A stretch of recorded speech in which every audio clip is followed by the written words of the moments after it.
What's going on, guys? It's me, TheRealMossi, and this time I have something a little different for you. I usually try to give out tips, the whole tips and nothing but the tips. But a lot of you have requested news/opinion videos, so that's what this is going to be. The gameplay in the background here is a Black Ops Search and Destroy match on Jungle. There's nothing too flashy in this match. I don't do 360 snipes or tomahawks or anything like that. I'm showing you this because it's a textbook way to play Search and Destroy if you want to win. Besides that, it's pretty cautious, smart gameplay, and it might be useful for people who want to get into Search and Destroy for the first time in Modern Warfare 3 or Black Ops 2, which is on its way out. Alright, so let's get into it. Seeing as I'm playing Black Ops, we'll start off by talking about Black Ops 2. Starting with the single player, the story takes place across two time frames, the 80s and the future, the year 2025. So the 80s portion of the game will have Alex Mason from the first Black Ops, and it'll give you a look at the rise of the game's antagonist, or the bad guy, Raul Mendez. Flash forward 45 years to the year 2025, and there's a Cold War going on between China and the United States. The war was initiated by a cyber attack that crippled the Chinese economy, prompting the Chinese to prohibit the export of rare earth metals and seeding the Cold War with the Americans. And it turns out that Mendez, the dude from the 80s, now leads a faction of extremists and has somehow hijacked the American automated weapon system and is using them for his purposes. Now, although the story takes place in the future, well, the near future, the story isn't that far-fetched. Rare earth metals are real and very sought after, even though they're not exactly rare as in the sense of precious metals like gold or platinum. They're actually relatively more abundant. For the chemists out there, rare earth metals are basically elements classified as lanthanides on the periodic table. They're used for a variety of purposes, from computer RAM to camera lenses, and since the late 80s, China has been the leading producer and exporter of these metals. So the story is grounded in some realism, as most Call of Duty storylines are. But I think this is a little more original. I mean, it's not the same old Russian/Middle Eastern terrorists get a hold of nuclear weapons kind of story. Although I'd imagine the results being pretty much the same, but who knows, they might surprise us. I'd like to see something new and fresh, especially from this franchise, after so many years, and that goes without saying. And from what I've been hearing about the gameplay, I think they might be giving us just that. Something new and fresh, which I think would be welcomed by a jaded Call of Duty community. The gameplay is set to be more open-ended and sandbox-like, where different choices lead to noticeably different outcomes. So they've implemented a branching storyline more common to action RPGs like Mass Effect, but suffice it to say, it won't be as extensive as ME. But it's a step in the right direction. They're basically taking you off the rails of a linear story and giving you some choice which would have noticeable consequences. What this does is increase the replay value of the game, especially for people who don't play Call of Duty for the multiplayer. I know it's shocking, but those people are out there. And even for the hardcore multiplayer fans, it gives a reason to pick up the single player again, say when the PlayStation Network or Xbox Live is down, and try to make different choices to see all the ways the game can play out. Now, having said that, don't expect a completely true sandbox type of game. When I think of sandbox gaming, games like GTA, Spider-Man 2, and Batman Arkham City come to mind. I don't think Black Ops will be as wide open both in terms of story and level design as those games are. They'll still want to keep you moving forward at every point to progress the plot. Another new element in Black Ops 2 will be the Strike Force missions. These missions will give you a new way of playing the game. It's almost like a real-time strategy game like Halo Wars, where you overlook the battlefield and control troops. But you have the option of entering the battlefield and taking control of individual soldiers at any point. The use of vehicles will also be introduced in these missions. I mean, there have been vehicles in Call of Duty for a while now, but you never had complete first-person control of any vehicle. This time it looks like you'll have at least some control over vehicles such as jets and combat drones in the single player, and I'd imagine that at least some of these vehicles will be transferred to the multiplayer. The addition of vehicles is a pretty risky move, but if done right, it can attract a new wave of players and maybe even bring back some old Call of Duty players who have strayed onto other games like Battlefield 3. But here's why it's risky. Call of Duty has always been a very accessible, easy to pick up and play game. I think that's why it's so successful. Anyone can pick it up and play without having to face a steep learning curve. With games like Battlefield 3, there's a hell of a lot more going on and a hell of a lot more things to learn before you can go in there and start kicking ass in vehicles. Trust me, I started off with Call of Duty, and when I first played a Battlefield game, I was basically lost when it came to vehicles. So I just left the vehicles and played infantry the vast majority of the time.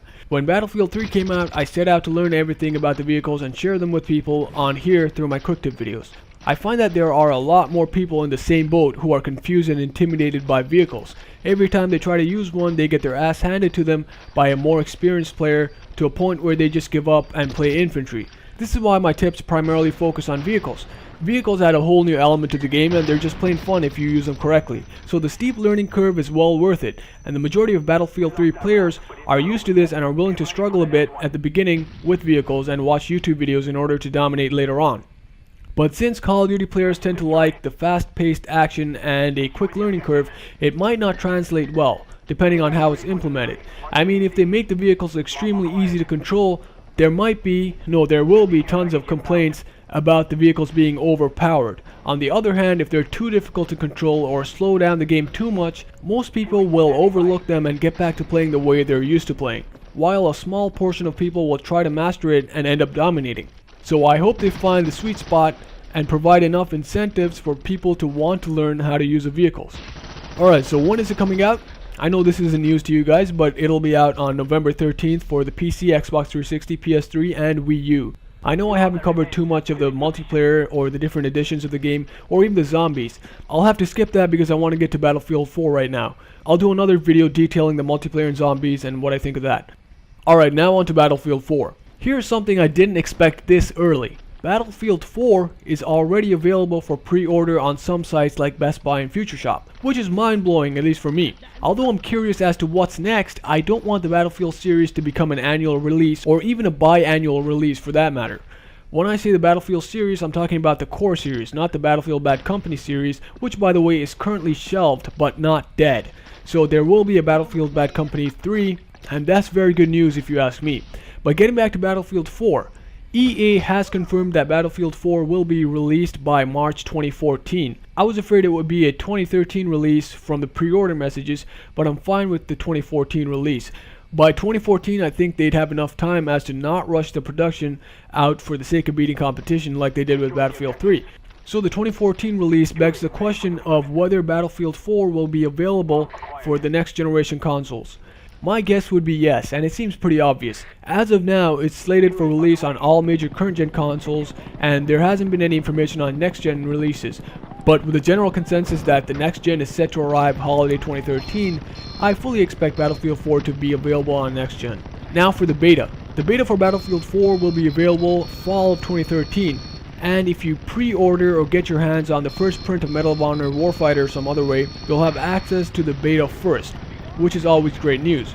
But I do have some not so great news for Battlefield Premium subscribers. It seems like you won't get early access. As of now, early access is only available with the first print of Medal of Honor Warfighter. This is a little disrespectful to the premium subscribers if you ask me.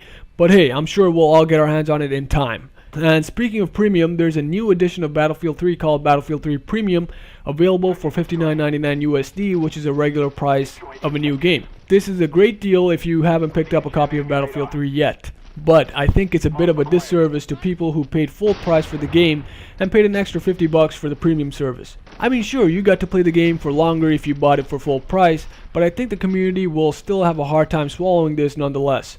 But either way, it's a great deal if you're planning on getting your first copy of the game. And even if you already have the game and are planning to subscribe to the premium service, instead of paying $50 just for the premium service, buy the premium edition of the game for $60 and give the extra disc to a friend, or keep it around as insurance just in case your disc gets scratched. Alright, now before I finish up, I want to tell you why I included both Battlefield 4 and Black Ops 2 in the same video without putting them against each other. I'm tired of gamers becoming fanboys and going to war for corporations. Whether it's EA versus Activision or Microsoft versus Sony or anything else that you guys fight over, I'm not saying it's wrong to be passionate about things, but there are much more important things to be passionate about. You know, just off the top of my head, family, friendship, things that actually matter. Even if it's just on the internet, fighting each other on the behalf of corporations won't benefit anyone but the corporations. And here's the best part, those corporations don't give a damn about you. If you think otherwise, you're on the long road of being taken advantage of by many people. Listen, I don't want to sound like a cynic, but this is reality, guys. Unfortunately, it is. Corporations care about the bottom line, which is making money, and getting you to buy what they're selling. And for the most part, they'll try to appeal to you and try to keep you happy so you keep coming back for more. And the fact that you pledge allegiance to a certain corporation and defend it without them having to pay you is just the icing on the cake for them. Let's quickly touch on the psychology of fanboyism for a second. Although there's a ton of things that come into play to produce this phenomenon, I'll quickly go over one possible reason for fanboyism, and it stems from self-preservation and wanting to be right. Okay, so most of us don't have the luxury of buying all 3 or 4 major consoles at one time, so we have to make a decision. Let's say we go with console A over B, C, and D.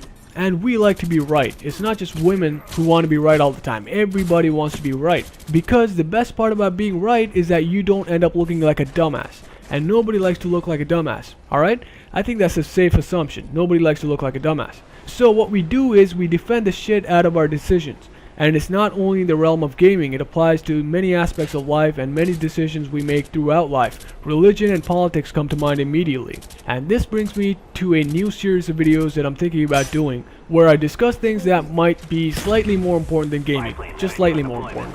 It'll be more of a deep thinker's commentary where I'll try to cover or give my opinion of things like the psychology of gaming and gamers, but it won't be confined to just gaming. It'll range from topics like economic disparity to reality, I mean what's real, how do we know things are real, to religion, and even the meaning of life and happiness and fulfillment. Obviously these will be open-ended discussions as these topics don't have defined answers. I'd like to hear your opinions on these topics as well, so I'm expecting some back and forth on this. So I want to know if you're interested in this sort of thing. Please let me know in the comments. And for those of you who like the tips, don't worry, they'll still be there. These deeper videos will pop up once in a while just to provide something new, different, and interesting. So yeah, let me know if you support this. I'll tailor the schedule based on your feedback. Alright, so here's this week's Quote of the Week. I hope you enjoyed the video, guys. Thanks for watching. I'm TheRealMossi. Tell your friends about me.